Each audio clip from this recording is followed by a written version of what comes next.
Well, good afternoon, everyone, and welcome to our call today where we will provide an update on the markets and the economy. And we are glad you have tuned in for our October update, and we hope that this will be informative and clear.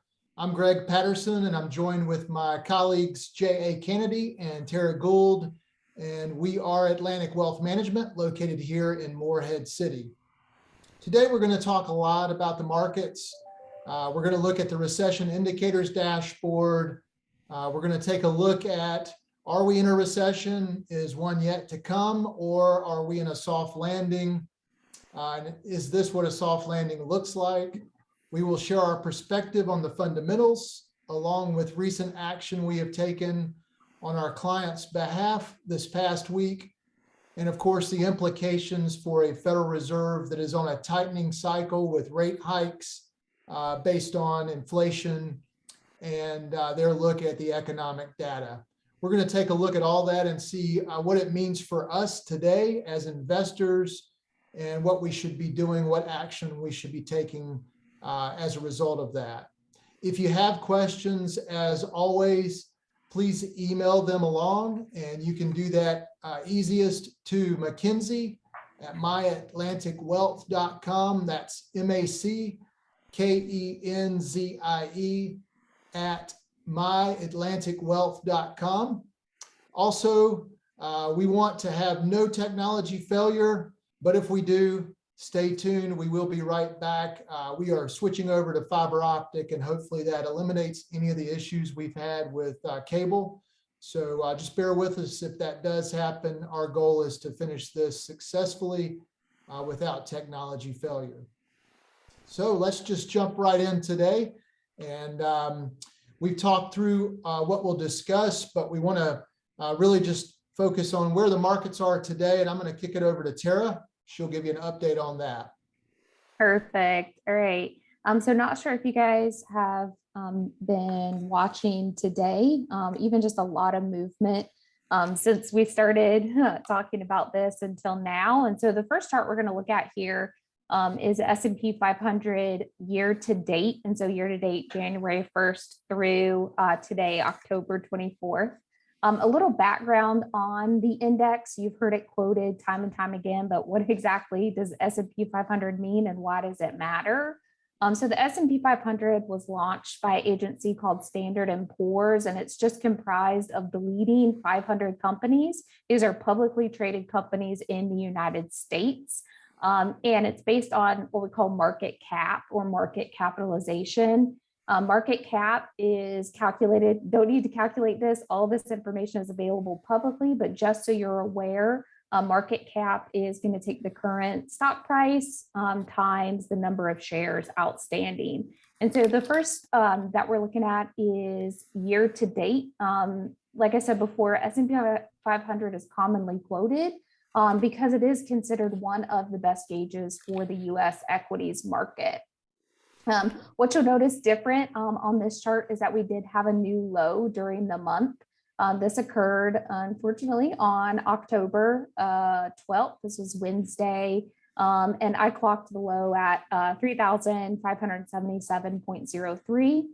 Before we hopped on, I checked because it was slightly different from our screenshot here. It looked like we were trading above 3,800. And so since the recent low, we're up about 230 points, which is slightly above a 6% increase. This next one, just a little bit different perspective. We're looking at 1 month. And so what we're doing here is we're zooming in on the volatility. You can see we had a sharp decline. This was a Wednesday through a Friday, September 28th through September 30th. And then you could see that Monday and Tuesday, we jumped right back up. Greg is going to speak to why this is important and why it matters that we're talking about volatility. We see these highs and lows. And then the last one here, we're looking at a 5-year. So we zoomed in and now we're going to pull back and zoom out. This is just a longer term perspective that we're looking at on the same index. Through these ups and downs and through the volatility, the index is still up 5 years over 46%. And so this would take us October 2017 through October 2022 of this year. Thank you, Tara. One of the things we have done as we've done these update webinars is to go over just the latest economic data and kind of hit the highlights on the news that's come out.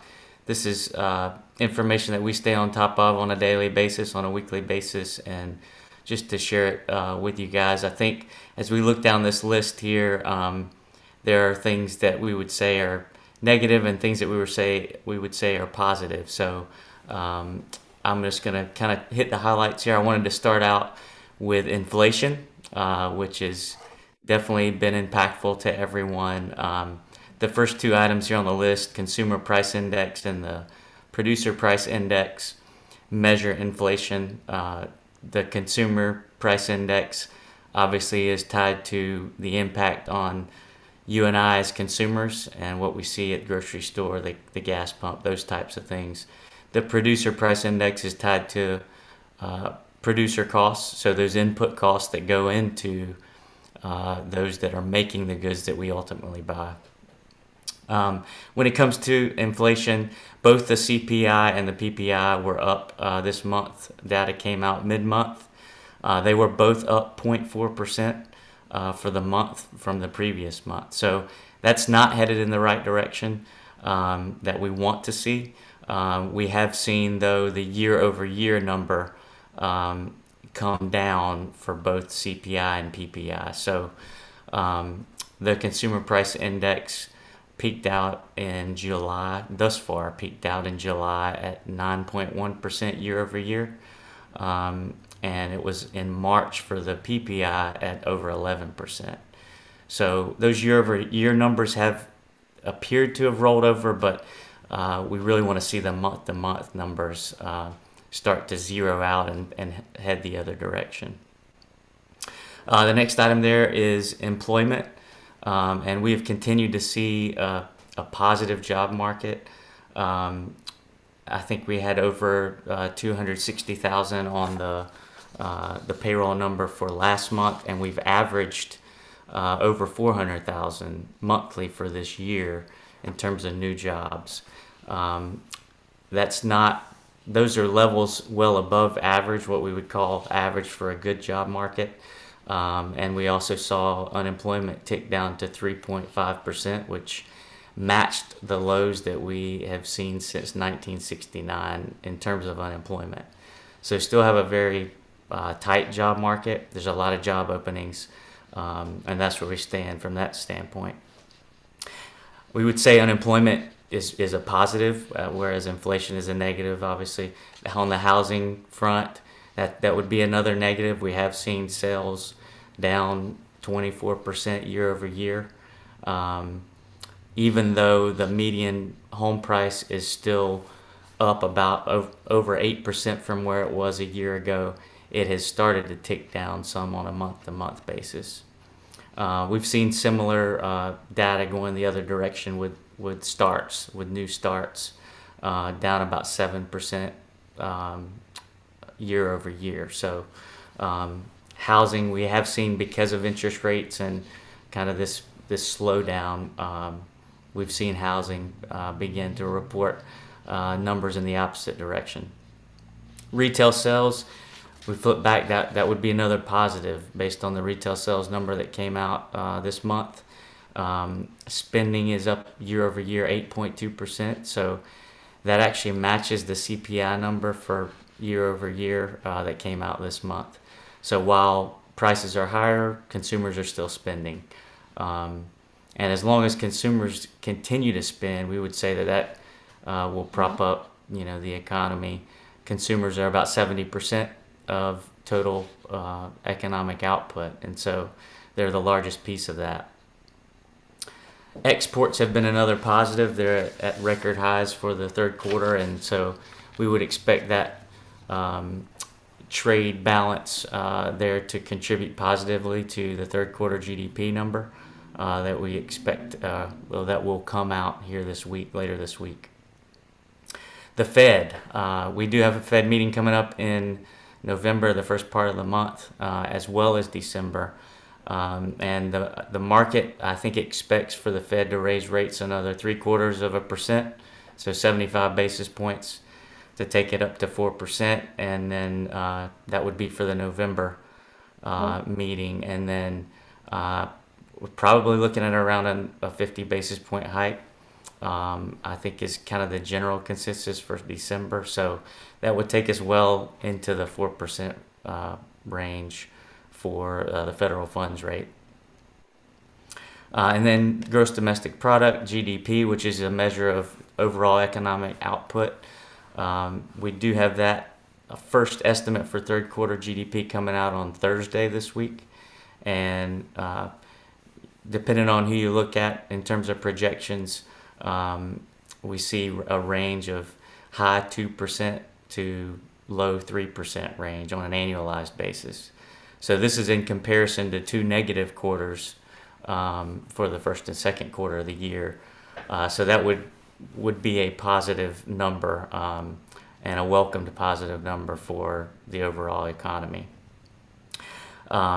So as we've gone through this list, obviously some mixed news, and we would say the GDP number, the job market number, the retail sales number all lead us to the conclusion that we are still positive in terms of the economy currently, but there are things that we look at that try to predict where we're headed, and there are reasons for us to be concerned about the future as well. So I'm going to turn it off to Tara now to look at our recession risk indicators. All right, so we're going to take a look at the dashboard. We've been sharing this since we started the monthly webinars, and I just kind of like to highlight the changes that have occurred since the last time that we talked. A little bit of background on this dashboard. This uses 12 different economic indicators, and the purpose is to assess the risk of recession. We've been tracking this. We always track this, but even more closely since the beginning of the year. And so just to highlight some of these changes here from the August, because last time we had our webinar was a little bit earlier, I think on the 19th of September. So these updated on the 30th. And so you can see that housing permits are now a cautionary signal. You can also, we're going to go down into business activity and see that ISM new orders were cautionary and now have transitioned over to signal recessionary. You can see profit margins also under business activity is now cautionary. And then overall signal is still, last time we mentioned this, is recessionary. And so kind of historically, people are wondering what this means. Recession indicators, what's going red, the average is about 3 months that we've been in recession, but just based on our current conditions, it's not likely in that time frame. To give a little bit more perspective, in past recessions, they've happened up to 13 months after the recession indicator has gone red. So JA, if you'll just flip over to the next slide. And this just gives us some historical recessions and what the indicators looked like at that time. So you can see still some green, but also in the 90s, we were all red.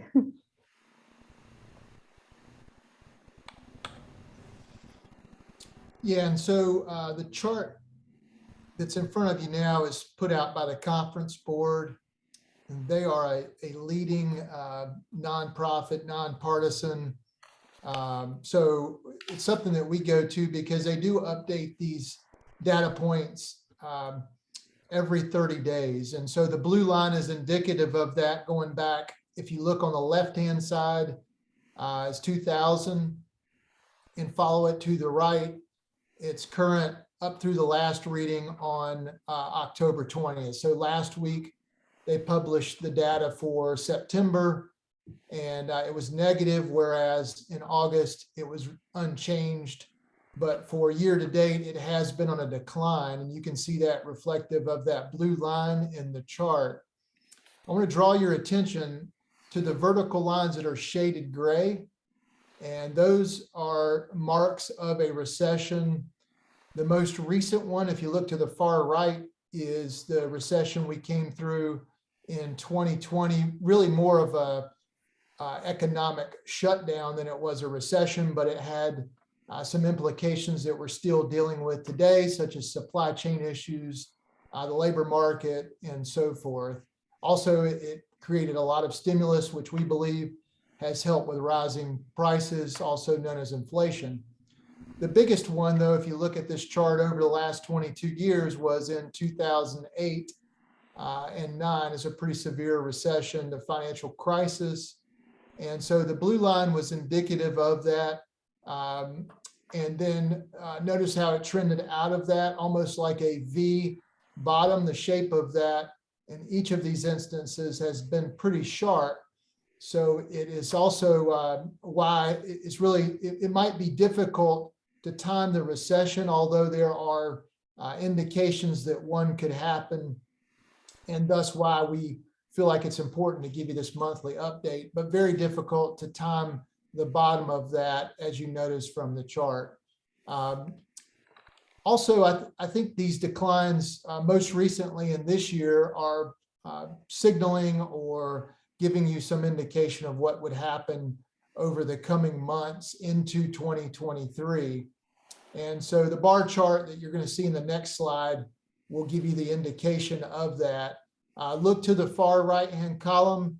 These are historical declines in that LEI, or the leading economic indicators index, lasting more than several months. And so we're all the way out on the far right-hand side, above that dotted red line, which would be recessionary danger. And so that leads us to the conclusion that, this would be pointing to a recessionary activity. Although the data is still mixed, we believe that this indication, is pretty good over time.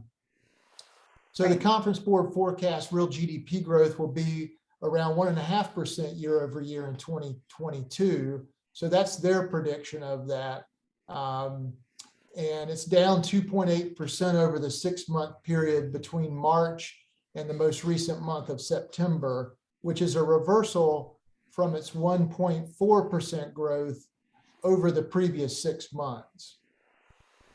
So while recessions can be painful to go through, it is part of the economic cycle. And that's what I want to bring your attention to here. And what we're looking at is just a recessionary life cycle chart. And the different colors represent the different countries, at least the biggest developed countries. The US is the blue dot. So that is just over 20 trillion at today's market value. And the other countries fall in there somewhere around that. And so if you look to the left, the early economic activity would be accelerating. So leading from a trough or a recessionary time period up through mid cycle where profits peak and employment improves, credit demand picks up, inflation nears its target. And of course, we know now that we've surpassed that target. If you think back just to the last quarter of last year, 2021, we were hearing that inflation was transitory and that it wouldn't stick around. And we now know it is persistent, and it moved really past that transitory stage to more of being a problem for the economy. And thus the Fed began raising rates. They started that this year in March. And the labor market, while it hasn't, it hasn't really, we would call it a tight labor market right now. The number of job openings did decrease from 11 million to 10 million, but there's still 10 million job openings. So that's where we get into somewhat of this mixture of economic data. But nonetheless, we know that the central bank policy has been tightening. And we feel like we're in this fourth quarter. A recession would be to the far right of the chart, where economic activity declines. And real estate, while it's not the biggest portion of the economy, that would be consumer spending and retail sales. As J.A. mentioned, real estate is sort of the tip of the spear for the U.S. economy, and that would be one of those indications. Also, credit contracting and unemployment rates began to rise. And so we have seen an uptick somewhat on the weekly jobless claims surveys, but generally we're still at 50-year lows on unemployment. So that I just want to bring this up because I think it's important that it is part of capital markets and the cycles that we go through. And so when unemployment happens, of course, consumers typically reduce their spending, which can further pressure economic growth. And that's where I guess that's the thing that we're still waiting to see if that happens. And then the earnings, corporate earnings are a big part of that. So we're still going to pay close attention to this, but I felt like it was helpful to share that chart with you. So next is I'm just going to provide some thoughts around recessions, how long they typically last, typical drawdown. And so recessions historically have been relatively short. Sometimes maybe it doesn't feel like it, but when we look at the time frame, especially versus expansion, so historically recessions have ranged from about 2 to 18 months, and the average is 10 months. Another just data point or thought on recession is recessions are infrequent. The US has officially been in recession for less than 15% of all months historically, and this is dating back to 1950.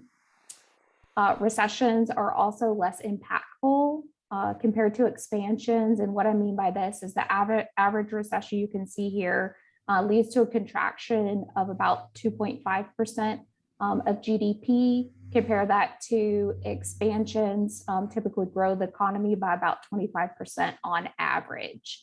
I'm glad Greg mentioned it before I was going to say it, but recessions, nobody wants to hear this, but recessions are part of a natural and necessary business or economic cycle.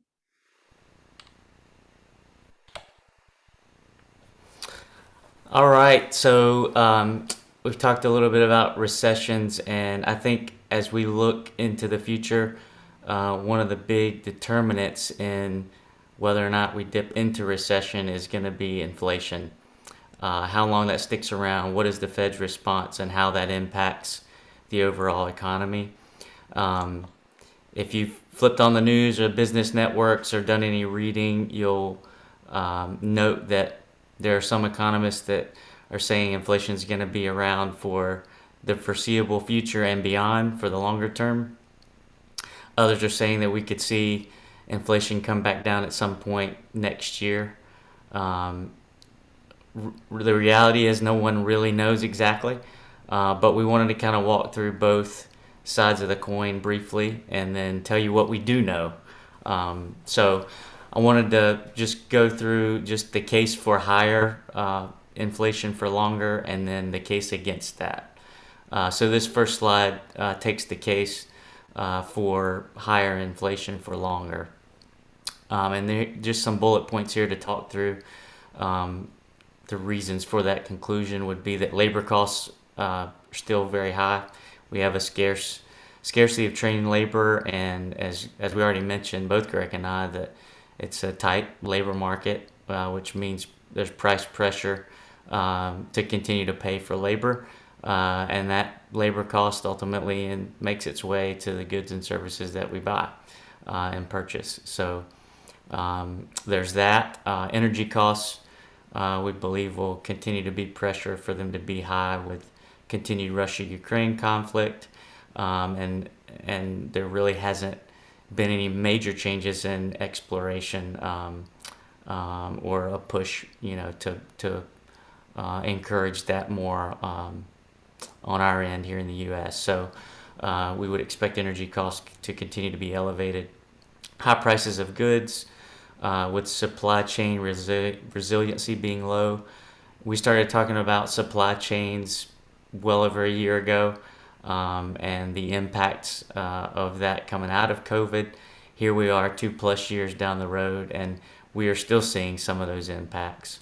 And while when we first started talking about it, I think most people thought, hey, we're going to work our way through this and get past it. We are still dealing with it. So I think a conclusion from all this conversation is that it's really hard to predict what things look like 6 months from now, nine months from now, a year. And the longer down the road you go, the harder it is to be accurate about where things are going to be.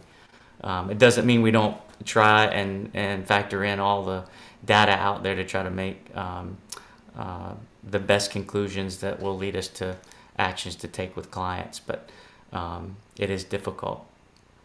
That fourth bullet point there, deglobalization means that it is going to be more expensive for goods. So deglobalization, we've seen this with the chip bill that came through Congress, where there's a push for just to manufacture more here in the U.S. The reason why labor and production went overseas originally was that it can be done cheaper, not here in the U.S., and so that would be additional price pressure leading to that case for higher inflation for longer. So let's take the other side of the coin, the case against higher inflation for longer. And so 40% of core inflation is housing, which is rolling over. We talked about that, how sales have declined, and as well as starts, and we've begun to see some decline in the median home price. Commodities are in decline, so we've seen gas prices kind of fluctuate of late, but they're off the highs that we saw back in June, I believe. So that's at least in the right direction, off the highs. The Fed's higher interest rates cool the economy, but on a lag. So the Fed started acting in March. We know that rise in the federal funds rate does not bleed its way through to the economy immediately. So we've had significant action since March, and so is there still runway for that to bleed its way through in the economy and ultimately with inflation? Demand destruction, especially in the EU and China. So Europe and China, just as we have had a slowing economy, they have as well. It's led us to some of our recent changes that we've made that we'll address a little bit later. But that would be one of those things leading, if we have decrease in demand, all of the things being held equal, then we would expect prices to come down. The bond market believes inflation is coming down, so as we look to the futures and even just pricing within the fixed income market, we would say that as we look longer term to those expectations, that that inflation is not going to be around for the longer term. And then demographics favor low inflation for decades to come. So, our population is growing at a slower pace than historically. So, just by definition, if there's less people to go out in the market and buy, that would be a decrease in demand, which would mean decreased price pressure. So, those are kind of two sides of the coin when we look at inflation and try to answer the question, how long is it going to be around? Again, nobody knows exactly, and if somebody comes out with confidence and tries to tell you otherwise, that's when our red flags would go up based on what we do know. And so just to talk briefly about what we do know, what is true is that we are dealing with this mixture of one-time things like COVID, the fiscal stimulus, supply chain disruption, as well as long-term forces. We have had low interest rates and been operating in that environment for since the 2008-2009 time frame, very low rates. the demographics, which I've mentioned already. We're in a technological age, and then that globalization transition to deglobalization. All of these factors come into play, and there's really not a model that can capture all of this with high confidence. So while we do look at the recession risk dashboard and we do look at the LEI,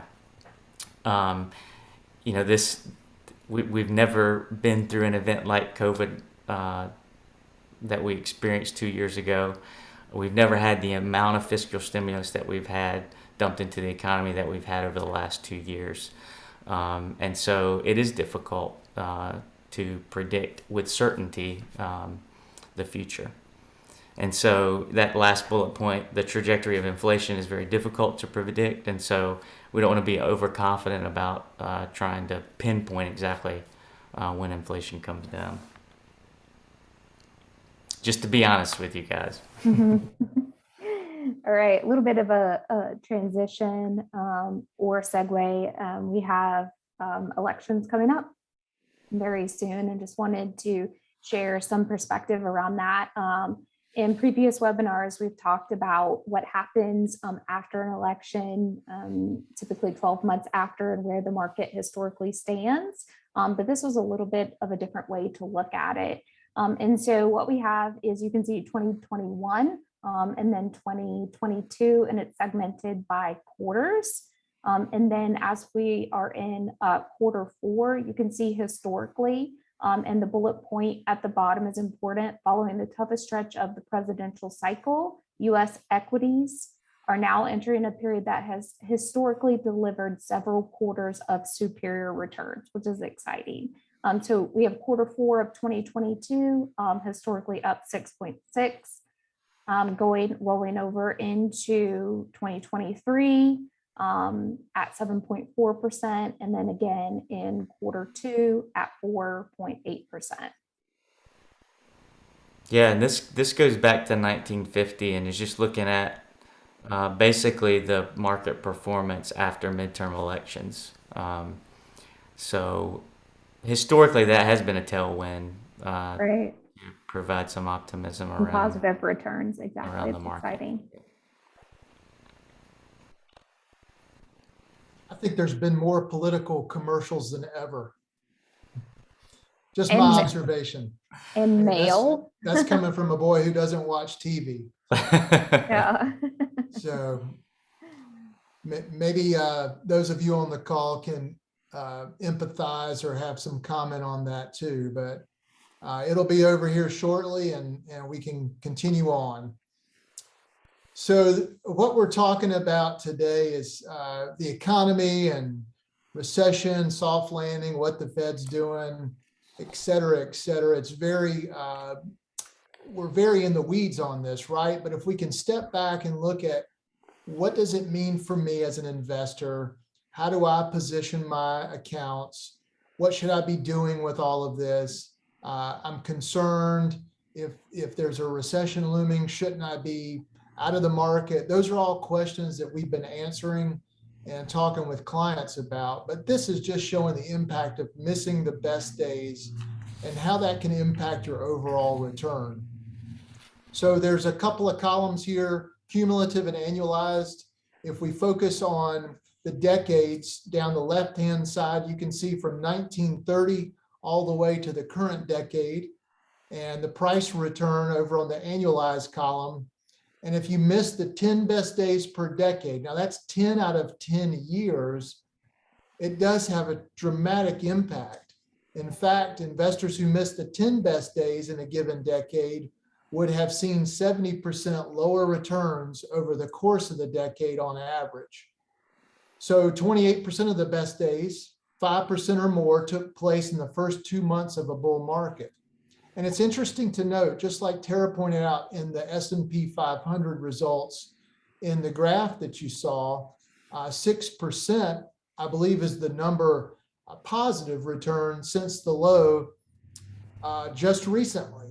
So one of the things we can do as your advisors is continue to keep you focused on the longer term. Yes, these events are happening. Yes, they can be unnerving. Yes, they are no fun to go through and see your statements. But if you look at over the longer period of time, and I would say most of our clients have money invested longer than a year or two, then certainly over a 5-year or a decade period, staying invested can have a dramatic impact in a positive way to your overall outlook. And getting out of the market isn't such a hard part because many of us this year could have looked at the declining results, not just stocks, but your fixed income, and made a decision, you know what, I'm getting out. This doesn't feel good. I don't like this. However, that's not the tough part. Getting back in is the tough part.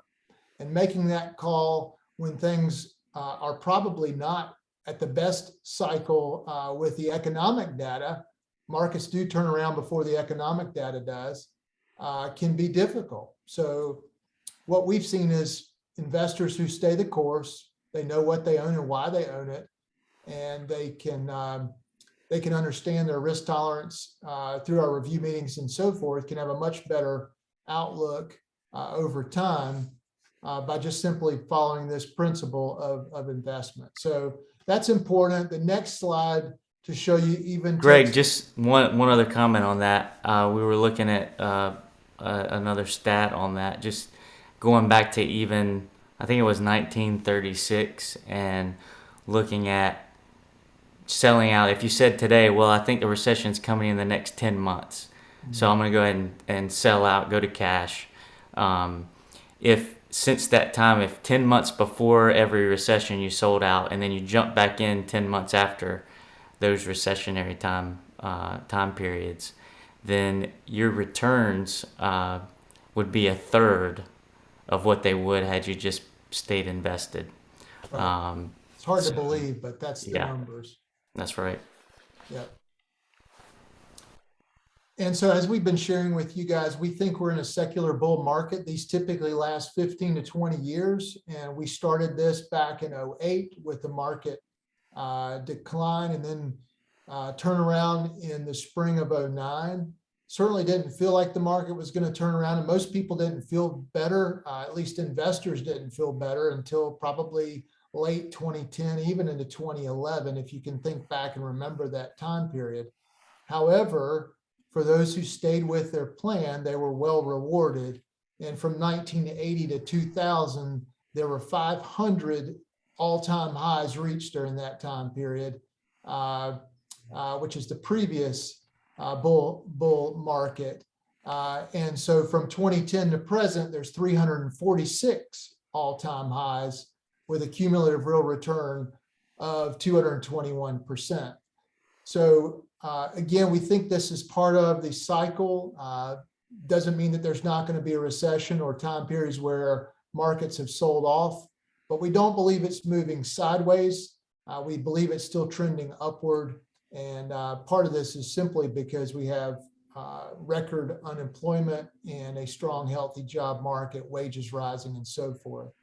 So in a secular bear where stocks would be going down for a longer period of time, the average drawdown is 46%. This is US stocks. In a secular bull, what we believe we're in now and have been since 2008, the average drawdown has been 26%. It creates an excellent opportunity if you do have money to add to good quality investments, either dollar cost averaging or when it makes sense for you based on your planning, but certainly to stay the course.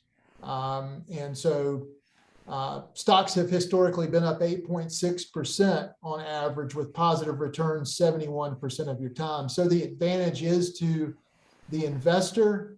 And we would stress that at this time that folks do remain focused on their goals and not the news media or whatever, wherever you're getting your news source, because those tend to talk only about the negatives and miss what is good and what is happening that might be of a positive nature.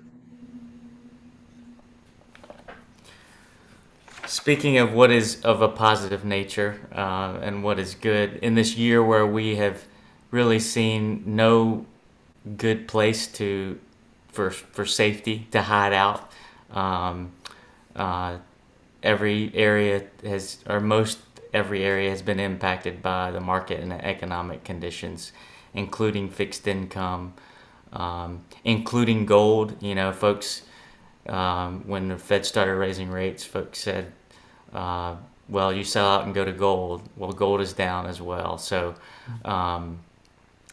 but there are, historically, as we have gone through recessionary time periods and gone through these cycles, as both Terry and Greg have mentioned, focusing on dividend growers has really paid off and been beneficial.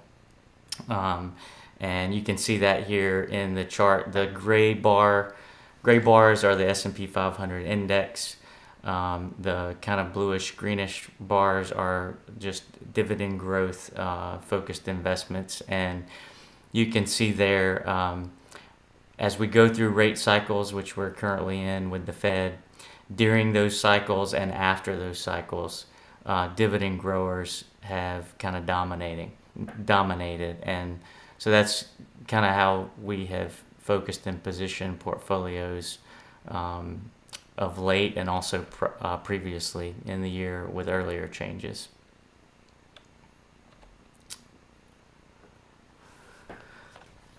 As far as just kind of a summary on the economy and the market, just to briefly summarize things, we have seen recession risk go up, and as we looked at that dashboard, we do see the negative recessionary signal flashing now based on those 12 variables. We, in a period of high inflation, we continue to be, and the Fed tightening, and those two things are really the headwinds to the economy as we go forward. Again, nobody knows exactly how that's going to play out, but we know, at least in the short run, the Fed is going to be raising rates as long as inflation is ticking higher. There is a path for a soft landing, so can we avoid recession? Potentially, but it is going to depend on inflation declining, the Fed stopping the rate increases and pivoting in the other direction. We didn't talk about the consumer, or maybe a little bit we did with retail sales, but we have a strong consumer currently. The job market kind of plays into that as well. And then, will corporations be reluctant to lay off labor, especially since we have such a tight labor market already, and many corporations are still trying to hire as opposed to laying off.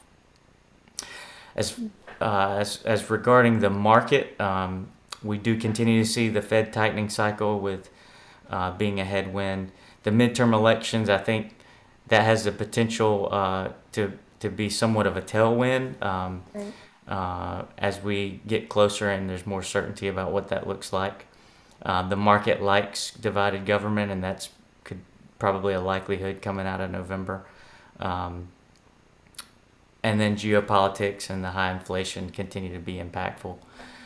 We do believe that markets will continue to be volatile until we have more visibility around the path forward with the economy and earnings and inflation. But historically, as Greg mentioned, bear markets can be opportunities. It's rare that you have an opportunity to invest money when markets are down like they have been this year, especially for long-term investors. So that's kind of a summary. Thanks, J.A. And just to highlight some recent action that we've taken, last week, we exited all international positions. So we had done so earlier in the year, reduced the position in international. We had exited China. And so last week we made the decision to go ahead and get out of international equities, so stocks, and to bring those funds back into the U.S. In the form of dividend growers, just like you saw the last slide. We think that there's some opportunity there as the Fed is raising rates and in this tightening cycle to benefit from that. So we took action. We did see a number of economic updates and I guess forecast updates, primarily out of the IMF and International Monetary Fund. They updated their international global outlook, and others have as well. So we just felt like using large cap value in the US. If we were to invest money today, we would have said there's greater chance for growth in US value-based companies that pay a dividend, and even those who have rising dividends. So we went ahead and took action on that and communicated with our clients, with you guys on that. Dividends continue to be an important part of the strategy. So if part of your return is the income that you receive from that company because you're a shareholder, either you're going to spend that or you're going to reinvest it and buy more shares. If you're reinvesting now while prices are lower, they continue to add value to you as those share prices recover. Also, the research has been clear. Companies who are committed to paying dividends over time outperform those who are not. So we put that to work in the advice and money management that we exercised last week on your behalf. Treasury, CDs, and money markets. The Treasury rate on the short end of the spectrum, the 2-year Treasury, has inverted and is doing better than the 10-year Treasury. That's also a signal of recessionary activity. But nonetheless, it provides investors a short-term rate that we haven't seen in quite some time, over 4%. Also on CDs, the rates are around 4%, 4.2 in that range for a 12-month FDIC insured CD. We have not seen those in quite some time as well, as a reflection of the Federal Reserve raising rates. And lastly, money market rates, probably not at your local bank or credit union, but on online banks. Those rates have gone up and are paying in the range of 2.25% to 2.35% for money that is, no term on it. It's accessible and what we call your reserve fund. So those are some important areas to take note of. And we always advise you to look at your statements. If you're online, you can always pull up what your current interest rate is on your cash with your bank or credit union, and make sure that you're getting rates that are consistent with what the Fed's doing. Unfortunately, local banks are not increasing rates as they should. So pay attention to that. If you need help, ask us. We're glad to help you. Many clients have taken advantage of the I-bonds. And so those are bought through treasurydirect.gov, and a little bit longer term there, but still an attractive rate of interest, and something to take note of. We are On the getting equity close. side of things, the ownership side, as a stockholder in companies, good companies, durable companies, we see some trends that are important to take note of in automation and technology with AI. And you probably caught Jay's comment about legislation to help with chip makers building chips here in America. And we think that continues into the future. We're not going to go backwards with technology. We're only going to go forwards, and it will continue to become better, faster, more important part of our life. Even a quick story of my own adventures in the realm of automation and technology. So my dishwasher stopped working. Melissa told me that. I looked up on YouTube on the phone in my hand, found a video on the specific dishwasher that I own, and replaced the motherboard that I ordered through my phone on Amazon. It took about 30 minutes to repair it. The dishwasher works again, and we're off and running. So something like that just was not possible 10, 15 years ago. Today, it's ubiquitous, whether it's healthcare or home repairs. And so that's a good segue into healthcare and biotech. With an aging demographic, we think that healthcare is not going to be out of favor or out of fashion. And many healthcare companies today pay rising dividends. And with the aging population, we think that's something that's attractive for investors. And again, the advantages to the investor of owning good quality healthcare companies and those involved in biotech. And then lastly, infrastructure and consumer staples. Locally, much to my pleasure, they are paving Arundel Street, and that's involving infrastructure, but it goes on across the country today. And so many companies provide services for that, as well as the capital, the credit needed for that, and the equipment. And then consumer staples tends to be a winner during recessionary time periods because of just the consumer and still needing those durable goods and those goods that will wear out. They have to go buy more. Primarily, I'm thinking of things that you would find in a grocery store or those types of staples would be good for long-term, certainly through a recession. So those are some recent action and opportunities. We would also advise you, if you have an outside 401k or money held away from us, to look at those allocations or send them to us. We'll be glad to take a look at those and make sure that you're updated current with our forecasts and our current investment policy. So we're glad to take a look at those. We can't see them, but if you provide them to us, we'll be able to give you some feedback and help you with that.